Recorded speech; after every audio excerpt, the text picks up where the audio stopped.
Inaasahang dadagsana mga tao sa Loyola Memorial Park sa Marikina City simula ngayong araw ng Martes, isang araw matapos ang halalang pambarangay. Sabi ni Mayor Marcy Teodoro sa DZRH News, posibleng umabot sa humigit kumulang kalahating milyon ang bibisita sa pinakamalaking himlayan sa syudad, isang araw bago ang All Saints Day.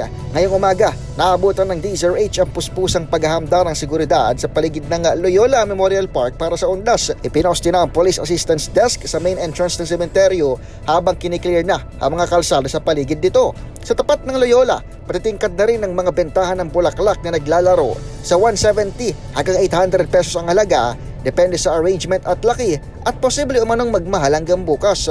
Una na nating ibinalita na hanggang November 3, gagawin ng one-way ang A. Bonifacio Avenue para magbigay daan sa daloy ng traffic papasok sa himlayan. Tanging direksyong patungo sa Kabayanan o Marikina City proper ang maiiwan sa kalsada mula Barangka Flyover hanggang sa Marikina Bridge. Para sa kauna-unahan sa Pilipinas, DZRH, ito si Edniel Parrosa. Tuloy-tuloy sa pagbabalita, tuloy-tuloy sa serbisyo. Sama-sama tayo Pilipino.